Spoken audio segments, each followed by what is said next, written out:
اعوذ باللہ من الشیطان الرجیم بسم اللہ الرحمن الرحیم۔ معزز ناظرین السامعین، السلام علیکم۔ سب سے پہلے میں ایک بات آپ کے سامنے رکھ دوں، یہ اکثر بنی اسرائیل کی روایات ہوتی ہیں جو بیان کی جاتی ہیں۔ میں یہ روایت جو آپ کے سامنے بیان کرنے لگا ہوں یہ بھی بنی اسرائیل کی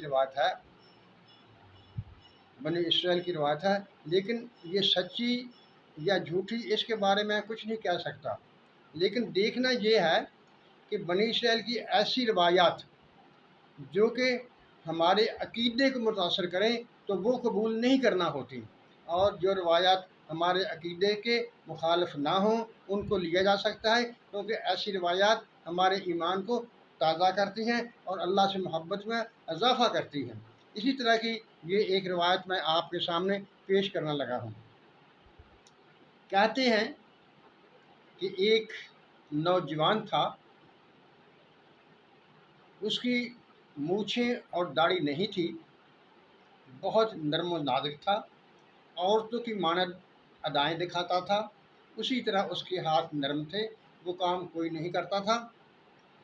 آخر کار وہ مجبور ہوا کہ کوئی کام کیا جائے تاکہ زندگی کو گزارا جا سکے، تو اسے کوئی ایسا کام نہ ملا کیونکہ وہ نرم و نازک تھا اور اس قابل نہیں تھا کہ وہ سخت کام کر سکے، تو اس نے سوچا کیوں نہ عورتوں کی مالش کی جائے، تو اس نے عورتوں کا روپ دھارا اور عورتوں کے مساج کے لیے کام شروع کر دیا۔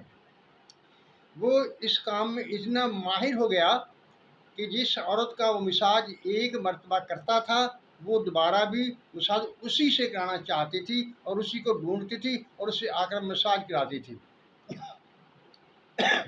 لیکن کیونکہ وہ لڑکی بنا ہوا تھا اس لیے وہ صرف نظریں ان کے جسموں پر گاڑتا تھا، ان سے لطف حاصل کرتا تھا اور اس سے آگے وہ نہیں بڑھتا تھا، کیونکہ وہ ڈرتا تھا کہ اگر میرا پتہ چل گیا تو مجھے سزا ہو جائے گی، مجھ سے یہ کام بھی چھوٹ جائے گا۔ لہٰذا وہ اپنے کام میں اتنا ماہر تھا کہ آہستہ آہستہ یہ بات بادشاہ کی بیٹی تک بھی پہنچ گئی اور وہ بھی اس سے مساج کرانے کے لیے آ گئی۔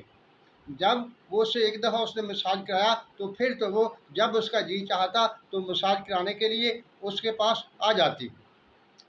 ایک دن اتفاق ایسا ہوا کہ اس کا ہار گم ہو گیا۔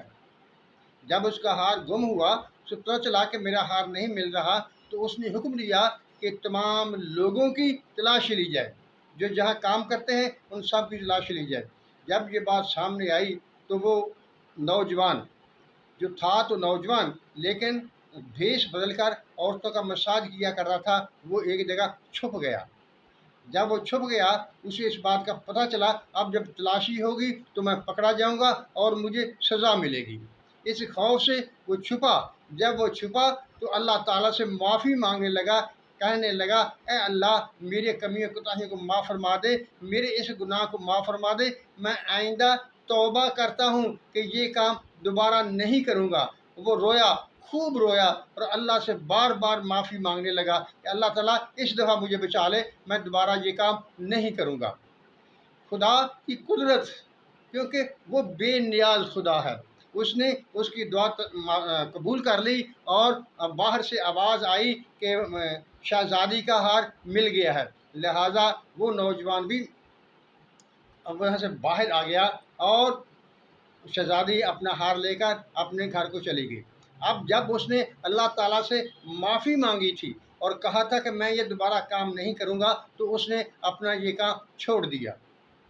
جب اس نے یہ کام چھوڑ دیا تو وہ عورتیں، وہ لڑکیاں جو اس سے مساج کرایا کرتی تھیں، اس کے پیغام آنے لگے کہ ہمیں تم سے مساج کرانا چاہتی ہیں، ہمارا مساج کرو، لیکن پہلے تو وہ بہانہ بناتا رہا کہ میرے ہاتھوں میں درد ہوتا ہے، میں یہ اب کام نہیں کر سکتا جب تک میں ٹھیک نہیں ہو سکتا جاتا۔ لیکن کتنا عرصہ اس طرح گزر سکتا تھا، آخر اسے یہ سوچنا پڑا کہ میں یہ جگہ چھوڑ کر چلا جاؤں، تو اس نے یہ جگہ چھوڑ دی اور دور ایک پہاڑی پر جا کر ڈیرا لگا لیا۔ جب وہاں رہنے لگا تو ایک دن وہ دیکھتا ہے کہ اس کے قریب ایک بھینس پھٹ رہی ہے، چل رہی ہے، چارہ چر رہی ہے، تو اس نے کہا شاید یہ کسی کی بھینس ہے جو راستہ بھول گئی ہے मैं इसे पकड़ लेता हूँ और इसकी खिदमत करता हूँ, अगर इसका मालिक आएगा तो मैं इसको उसके हवाले कर दूँगा। इसी तरह से उसने उस भैंस को पकड़ लिया और उसकी खिदमत करने लगा और दूध दोहने लगा। वक्त गुजरता रहा। इसी असना में एक काफ़िला आया जो कि बहुत प्यासा था। उनके बहुत प्यास लगी हुई थी और उन्होंने उस शख्स से, उस नौजवान से कहा कि हमें बहुत प्यास लगी हुई है, हमें पानी पिलाओ। तो उस नौजवान ने उस भैंस का दूध दोहा और उन लोगों को दूध पिलाया। वो बहुत खुश हुए और जाते हुए उसे काफ़ी सारा इनाम दिया। जब उसे इनाम मिला, पैसे मिले, तो उसने उससे किया, उसने एक वहाँ कुआं खुदवाया। जब कुआं खुदवाया तो वहाँ उस पानी की वजह से वहाँ आबादी होने लगी, लोग आने लगे और वहाँ उसके साथ काफ़ी चहल पहल हो गई। जब वहाँ काफ़ी आबादी हो गई, इसी असना में उसकी शोहरत फैलते फैलते बादशाह तक भी पहुँच गई।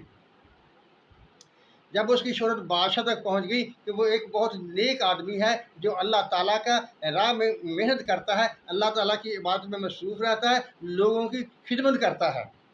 तो बादशाह ने जब उसको पता चला कि ये एक बहुत नेक आदमी है, तो उसने पैगाम भेजा कि बादशाह तुमसे मिलना चाहता है, लेकिन उस नौजवान ने इनकार कर दिया। कहने लगा मुझे और भी काम बहुत होते हैं, मेरे पास वक्त नहीं है, मैं तुम्हें आकर नहीं मिल सकता। जब बादशाह को ये पैगाम मिला कि वो कहता है कि मैं नहीं आ सकता, तो बादशाह नाराज़ होने की बजाय वो कहने लगा कि अगर वो नौजवान नहीं आ सकता तो हम उसके पास चलते हैं। लिहाजा वो तैयारी की और उसके पास जाने के लिए तैयार हो गया। कुदरत का अपना निज़ाम है, वो अपने तरीके से काम करता है। जब वो उसकी तरफ चला तो रास्ते में अल्लाह ताला ने इज़राइल को भेजा और उसकी जान कब्ज़ कर ली, वो फौत हो गया।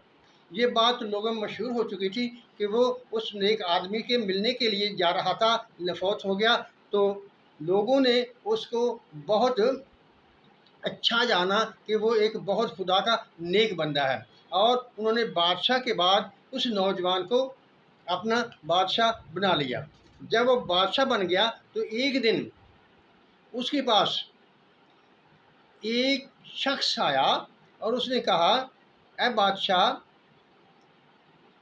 तुमने जिस भैंस का दूध पिया और उससे माल बनाया, वो भैंस तो मेरी थी, मुझे दे दो। उस बादशाह ने कहा, ठीक है, वो तुम्हारी भैंस थी तो तुम ले लो, क्योंकि मुझे मिली थी, और उसके साथ जो मेरे पास माल है वो भी आधा माल तुम ले लो। इस पर उस आदमी ने कहा कि बादशाह सलामत, मैं ना मैं और ना वो भैंस, ना वो भैंस थी, बल्कि वो भी फरिश्ता था, और मैं एक आदमी नहीं हूँ, बल्कि मैं भी एक फरिश्ता हूँ।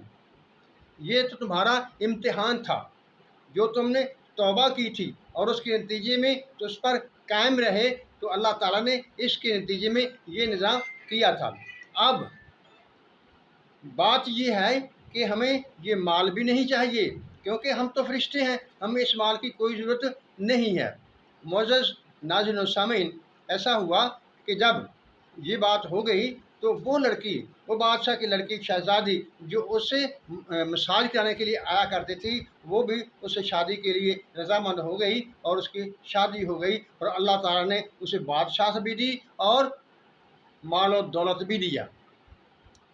इस बात का ज़िक्र कुरान मजीद में एक आयत में भी आता है, क्योंकि बनी इसराइल की रवायत में है कि उस जो नौजवान का नाम नसू था, और उसकी तौबा को तौबतुन नसू कहा जाता है। और कुरान मजीद में भी एक आयत मुबारक है, या अय्युहल्लज़ीना आमनू तूबू अल्लाह तौबतन नसूहा, यानी ऐ ईमान वालो, तुम भी अल्लाह ताला से तौबा करो और इस तरह तौबा करो जिस तरह नसू ने तौबा की थी। क्योंकि तौबतुन-नसूह का लफ्ज़ कुरान शरीफ में मौजूद था, इसलिए मैंने ये रिवायत, ये कहानी आपके सामने पेश की है। इस कहानी से हमें ये सबक मिलता है कि हम अल्लाह ताला से मांगें, अल्लाह ताला से रजू करें और हर वक्त तौबा करें। हम चाहे गुनाह किए हों ना किए हों, हर वक्त हमें तौबा करनी चाहिए, क्योंकि हम नहीं जानते कि हम न जाने में भी कैसे कैसे गुनाह करते रहते हैं, कैसी कैसी खुदा की नाफरमानियाँ करते रहते हैं। लिहाजा हर वक्त हमें उसके हुज़ूर तौबा करनी चाहिए और तौबा करके उस पर कायम होना चाहिए। اگرچہ ایک حدیث مبارکہ ہے کہ اگر تم ایک دن میں 100 مرتبہ توبہ کرو، 100 مرتبہ توڑو، پھر بھی توبہ کرو، لیکن جس وقت آپ توبہ کریں آپ کے ذہن میں یہ ہونا چاہیے